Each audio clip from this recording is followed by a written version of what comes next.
Hello guys, hello, welcome to our first ever live CharleChats webinar. It's so great to see so many people already on the stream. It's very, very exciting. So my name's Nick, I'm the founder of Charle, and I'm going to be the one that's talking you through all things split A/B testing today. But also I've got the amazing guys from Shoplift, the CEO from Shoplift, one of the leading split A/B testing tools for Shopify, here with us, who'll be joining me shortly to give you a bit of a demo of the platform and some hands-on split A/B testing too. So thanks again for joining, and I'm overwhelmed. We had over 200 signups for our first webinar, which is super, super exciting. So without further ado, I think we should get started. But just before I kind of dive in to all things split A/B testing, I just need to do a little bit of a shameless sales plug. I'm so sorry. And if we've got some of our amazing customers here, I'm sorry you've got to listen to the spiel. I promise I will keep it nice and short. But my name's Nick. I'm the founder of Charle. We are a Shopify Plus accredited agency based here in London. And we support our amazing merchants in a number of ways, from designing, developing, launching entirely bespoke or templated Shopify stores to supporting existing merchants on an ongoing basis with our memberships, but we also support our merchants with SEO and email marketing as well. If you guys who are listening are interested in any of our services, please drop us an email on hello@charle.co.uk, and we would love to have a chat with you. Right, I've done my salesy bit. So let's dive on in to all things split A/B testing. Also, just before I get started, if you guys have got absolutely any questions at all, please pop them in the chat. I've got some of the Charle team in the chat ready to answer your questions, and also Shoplift too. So hopefully we can get through them. We'll try and do some live answers a little bit towards the end. So the first question I kind of want to put out to you guys is, do you really know the impact of the changes that you guys are making on site? It's easy to come up with loads of ideas and make those changes, but then how do we measure the commercial impact? Every month our conversion rates are likely going to change, so it's difficult to compare. So how can we really see the true impact of a new design, a new feature, like for like, across your own customer base? Now, the good thing is that human behavior is pretty damn predictable.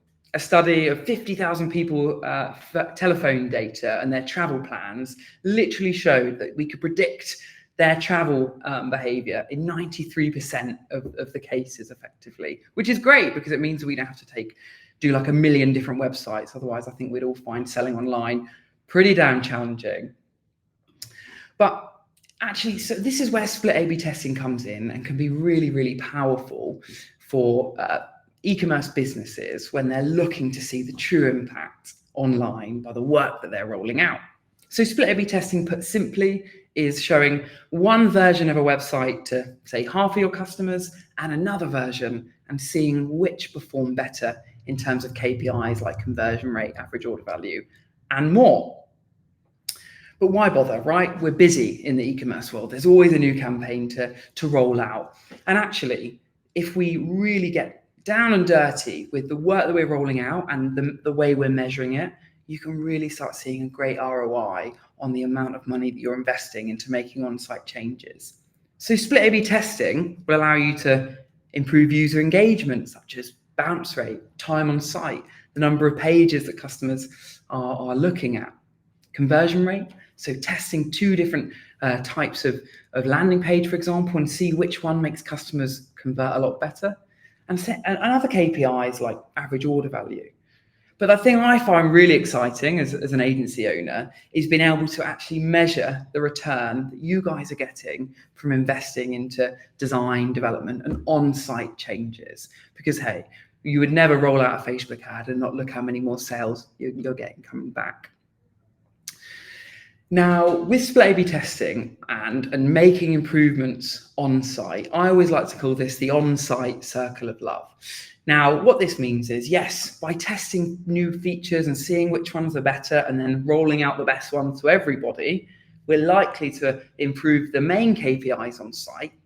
But actually, it's amazing the impact that you can have to other features around, other channels around your website. So, for example, let's say you've optimized your website and now customers convert a little bit higher, they bounce less, and they spend more time on site. Well, guess what? That's an SEO ranking factor. Google wants to show the sites that perform best with their customers. They care about giving the best experience to searchers. But similarly, paid social, the quality metric, this looks at how customers behave once they've clicked that ad. It's not all about the ad. Of course, it's super important, but actually, how do they behave once they've clicked it? And you can bring down the cost of ads significantly by pushing them to a really high quality and well-optimized web page. Of course, higher conversion, higher AOV can be achieved with split A/B testing. But actually, if a customer had a really good experience and hopefully they like the product you're selling, it's going to increase the chance that they come back. Nobody likes a terrible on-site experience. Now, one of my big bugbearers is that ads honestly get tested until the cows come home. We're seeing it all the time, all over LinkedIn and all over social channels right now, in terms of it's all about your content quality. You need to be trialing new content all the time. And we would never just put an ad up and let it sit there for a year or longer. And it's exactly the same that we need to be considering with on-site experiences, especially for like returning customers who might really know your website well, they visit it regularly, they're going to want some fresh content, and it's split A/B testing that can help you understand what's going to perform really, really well. Now, the idea of this webinar is really to give you some of the high-level basics on how you guys can do some split A/B testing on your own websites, whether that's through an agency or actually through yourself as well. So we're not going to be going in super detailed today, but we're going to give you some high-level tips that you guys can do yourselves. Now, what I always say when we're starting split A/B testing is that you've got to become a detective. You can have all the most amazing tools in the world, but ultimately, you've got to get your head into your customers' minds and look at the data that you've been testing since starting your store or since testing, to start painting that picture. So I always say, be the detective. Really try and use those different data points that you've got access to understand why a customer's behaving in a certain way and what you might want to do to try and improve the experience that they're getting. Now, it can feel like a little bit of a minefield, right? So many different things you could add to your site. I'm sure you're all being inundated with lots of tech that should be added to your store. But actually, just start really broad. Start testing some simple things, whether it's adding a new section on a product page or trying a different hero banner type on your homepage, for example. And then as you start learning from these results, you can start narrowing that search to start really getting granular about different things you're going to want to try and finding those problem areas within your website. And if you combine this with tools like Microsoft Clarity, Hotjar, or heat mapping, you can really start painting a really good picture of what's going on behind the screen of your customers. Now, who should we test, right? There's probably loads of people visiting your website, hopefully, and it can be difficult to understand who should we start testing first. Now, to be honest, you can start off with a simple 50-50 random split of everybody, right? Person A lands on site, they might see the version A, and person B lands on site and they see version B. Completely randomized. But as we start, getting more granular within testing strategies, we can start actually being a bit more specific on this and saying, hey, I want to see how I can improve the experience for new customers versus returning customers. Or looking at how traffic performs specifically from a unique traffic source or even a UTM code. Desktop, mobile. It's important to note that when we randomly split, we might end up with an uneven amount from people between desktop and mobile. So really getting granular on device site can be really, really powerful, especially if you're seeing, say, really high amounts of traffic from mobile. Now, what should we test? Now, this is a very simplified list. If you can dream it and a designer and a developer can build it, then you can probably test it. But just as some high-level ideas to kind of get you guys started is, testing things like headlines, subheadings, and body. We do it loads in ads, right, with never-ending hook examples and so on. Different imagery, heroes, CTAs, trying new page layouts and designs. The navigation as well, it's something we do loads of here at the agency, is finding ways to help customers navigate around a site. But also testing things like new features in a site. Buy now, pay later. Maybe you could try half and half and see whether it actually affects conversion rate for your specific customer base, and offers and incentives too. And lastly, what are we actually going to measure? So, you're probably going to want to measure your conversion rate, right? Naturally, seeing how many people are converted to a sale between the two different types of pages that you showed them. But we can get a bit more granular than that. And we can go into average order value, the number of orders, revenue per visitor, click-through rate. But if you're a subscription business, then we can start looking at the way the design has influenced whether somebody purchased a one-time order or, for example, a first-time subscription. Really, really powerful if your strategy is to try and get customers in on that initial subscription order. But actually, we can combine this piece with other layers of data. So, for example, you could look at the number of add to carts and then combine that with a little bit of heat mapping data to see where you're losing people in that part of the journey, for example. And there's some really amazing tools like Shoplift that will present all of this data to you, so you can make sense of it relatively easily.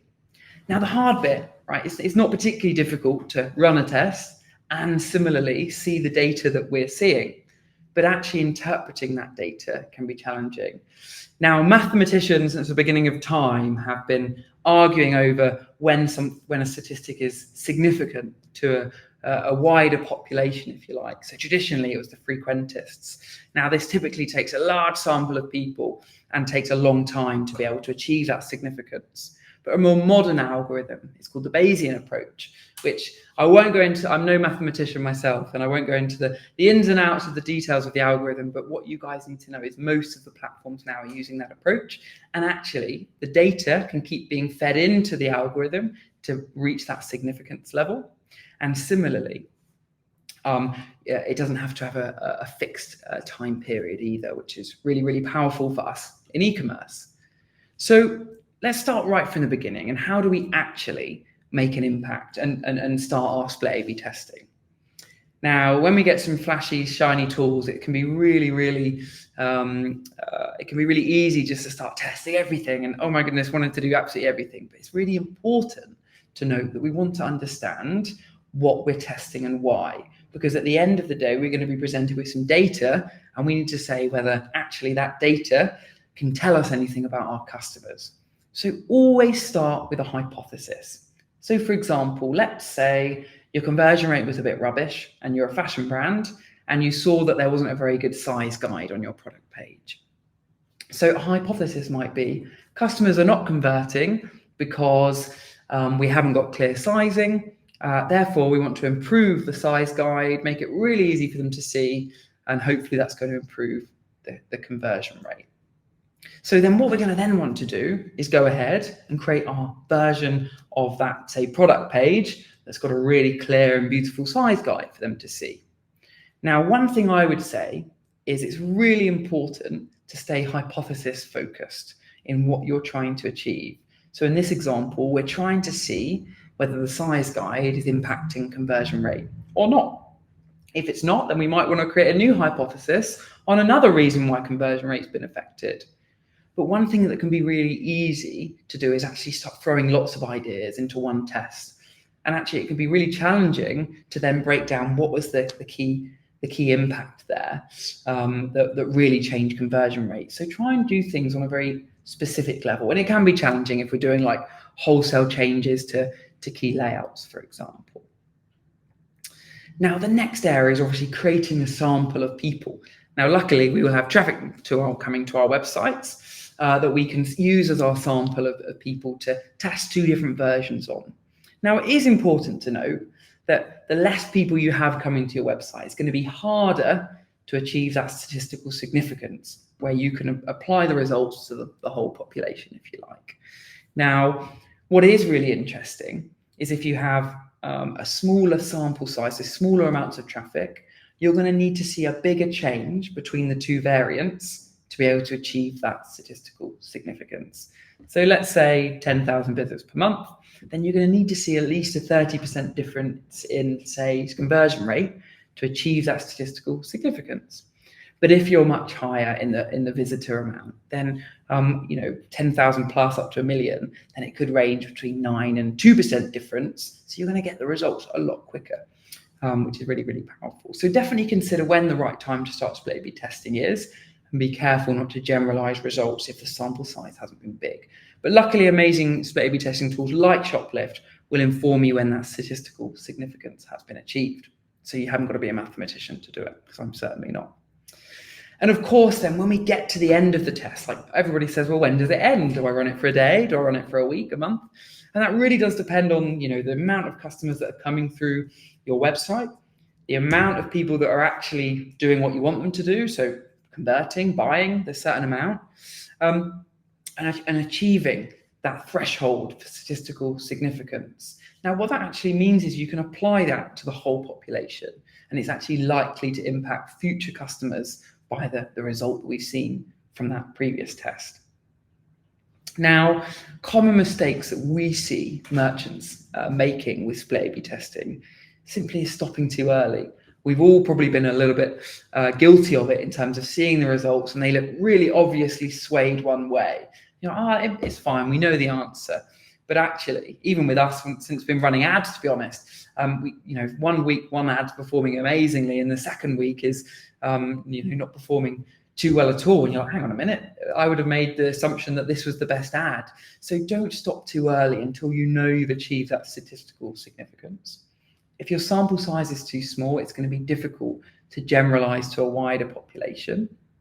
And you might end up rolling out changes to everybody and scratching your head wondering why your conversion rate hasn't improved. Thirdly is having a really unclear hypothesis. It's really vital you know why you're testing it so that you can make generalizations for future tests, for example. And then also it's about considering how customers got to the area that you're testing. So for example, let's say a certain product page layout was converting poorly, but you need to understand how customers can actually get there. So while split A/B testing is brilliant, it's also really important to consider the wider journey of how customers reach these pages, whether it's we're pushing them from social, so they're a bit cold, so they don't convert as easily, or maybe it's a page that's quite hard to find on the website, so that customer may be not as interested as you might think they are. But once you've done a test, it's really important to keep iterating. Roll that feature out, the winner, but then start going, how can we make it even better? Because if the results of that test are really obviously better, then there may be more opportunity to push it even further with improved UI, design, features, etc. So I'm just going to give you guys a little bit of a high-level example with some results, and then I'm going to be bringing in the amazing guys from Shoplift who are hiding behind the curtain here to talk through how you would be able to set something like that up directly in Shoplift itself. So, for example, let's say you're looking at Google Analytics, you're looking at your journeys, and you're seeing that people aren't getting to the collection page or a large number of collection pages, as many as you want them to. So you might start thinking, well, maybe people aren't finding the entire range of product. So what we can do as a bit of a test is when they land on that homepage, present them with, of course, the hero, but also a version that has the key collections right at the top of that page. So actually giving them a choice of your product range straight away. So we've got our control, which is the original site on the left, and then we've got our variant option on the right, where we've added this widget that has different colors of watches that allows customers to go, oh, actually, yes, I'm looking for a red watch. And we can funnel them into that journey, hopefully to really impact the conversion rate because they can find the product quicker. Well, in this example, using the wonderful guys Shoplift data, actually adding this collection widget to the homepage led to a 17% increase in add to cart, which is really, really quite amazing and tremendous. Which can be really super, super powerful. So I'm actually now going to bring in the wonderful Austin from Shoplift, who can actually in real time demo you guys how you can set up a test just like that using their amazing platform. So welcome, Austin. Thank you so much for joining us. Hey, Nick, really happy to be here. Thanks for having us. And thank you all for being here. And before I jump in, I'll show you a few ways how easy it is to set this up with Shoplift. I do want to say that Nick and his team are phenomenal partners of ours and really incredible at what they do. And, beyond testing, and we've certainly seen them do a lot of great testing, but they do a ton of great email marketing, social design and dev. So really all of your needs on the Shopify side, they're pros. So definitely give them a chat about that. But on the testing side, so why don't I show you, I'll share my screen here. So for those who don't know, Shoplift is just a Shopify app. It's a one-click install from the Shopify App Store. And it's really harnessing all of the power of your Shopify theme and really extending it into, the possibilities that, Nick just showed.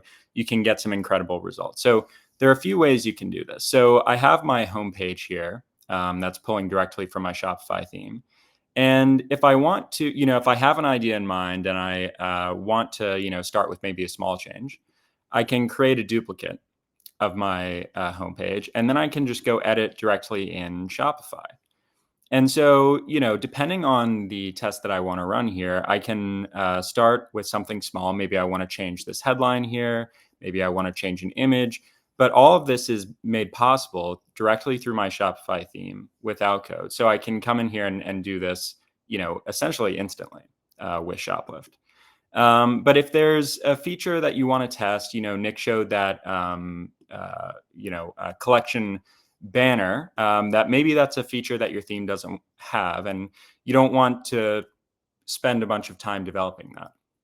Well, Shoplift also has a feature called Lift Assist that will actually generate this asset for you in real time based on your brand. And we'll kind of skip over some of the, minutia on how our model generates your brand book and puts this together for you. But once you're in Shoplift, we have all of these great tests that you can just run. And Lift Assist will actually generate these for you. So the one that Nick just pulled up here, I can just grab off the shelf here. So this is the quick nav here. And I can just click test it. And what this is going to do is actually generate this for me. And I can just click edit in Shopify. It's the same workflow.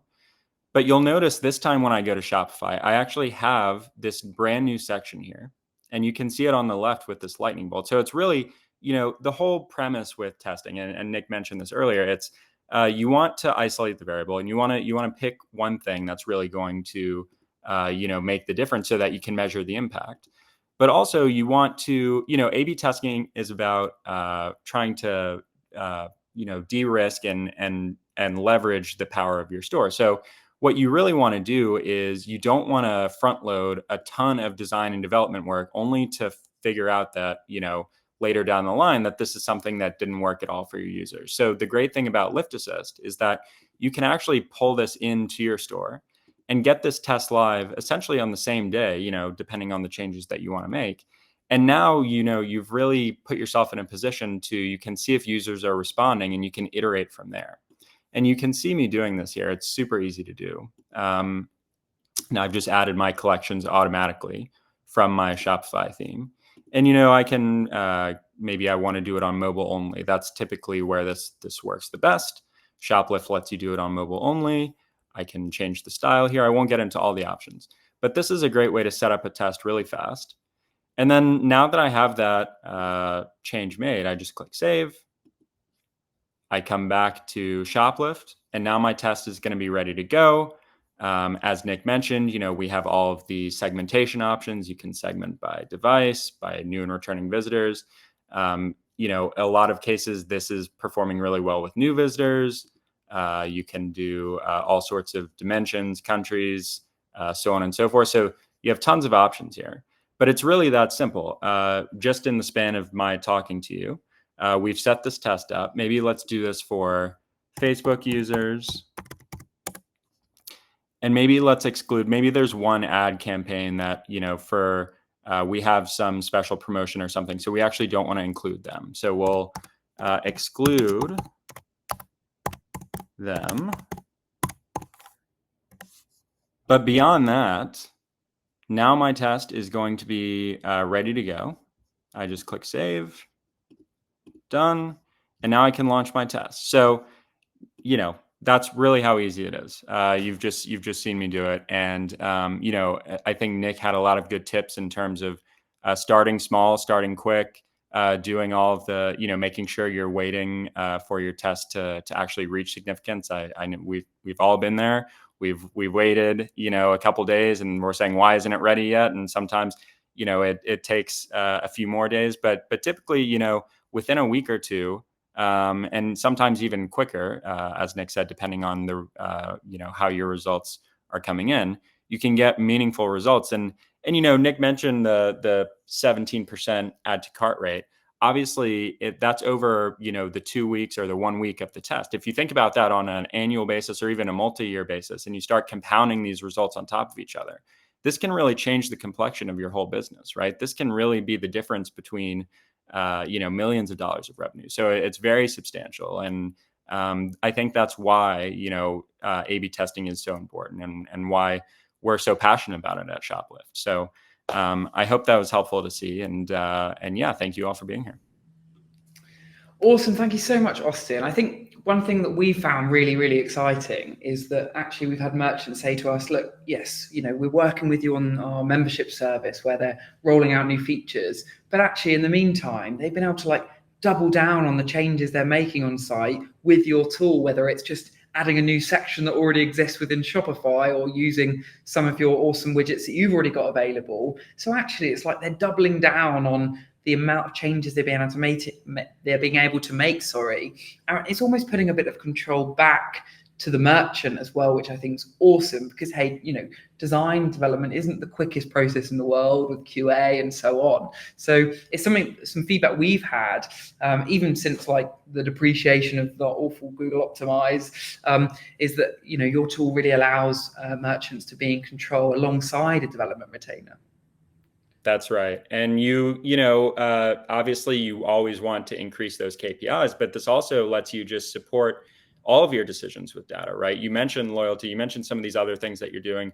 You also don't want to go backwards, right? If you roll something out that might take your metrics in the wrong direction, this is a great way to maintain that control throughout everything that you're doing on your site. Nice. Awesome. Well, I think we've got hello, everyone that's been saying hello. Sorry, I was deep in thought, so I haven't been able to look at the chat, but I can see everybody saying hi. Thank you so much for joining us. I think we've just got a couple of questions. Please do fire your questions in. We've got a couple of minutes just to go through. So, Mark, you said that Shoplift looks awesome, and that you have a quick question regarding payment plans. So yeah, it's a good question, right? I think it really depends on the agency and what they're including. Ultimately, it's probably going to get put in your fees some way or another. At the agency here, we just charge purely for the resource that we're going to be providing, and then additional tools that you'd like us to include, we would say that'd be a fee for you, but hey, some agency might include that. Awesome. I think we've got a question from Josh. Hi, Josh. Lovely to have you with us. That's probably one for you, Austin. I'll let you take that one. So will theme testing be available soon? Well, actually, this is a Charles exclusive here. We are actually releasing theme testing later today. So you guys are actually very timely with that question. Love it. I love that we've got a little Charles exclusive. We've also got a unique link that people can visit as well. I just put on the bottom of the screen. Feel free. Is there any? What did you get included with that, Austin? Is there a deal or something? I believe. Yes. No. With the special link that we have here, our team will work with you on a what we call a conversion consultation, which basically helps you run through your site, and we'll identify some opportunities and how to address them. And you'll also get an extended trial as well. So you have plenty of time to try the tool and make sure that it's right for you. Awesome. Well, look, thank you all so much for joining us on our first ever live webinar. We're going to be doing another one in about 8 weeks' time, which is going to be all things search and discovery, which is going to be super exciting. We've got another amazing partner joining us too. Just before we go, I just want to do a little bit of a shout out to our podcast, where we welcome some absolutely awesome brands to a sofa here at our office in London, and we talk through all the brand strategies. These are on YouTube, Spotify. I'll play a little bit of a trailer as we disappear. But thanks again for signing up, and I hope to see you all on the next one. Thanks, guys. Cheers.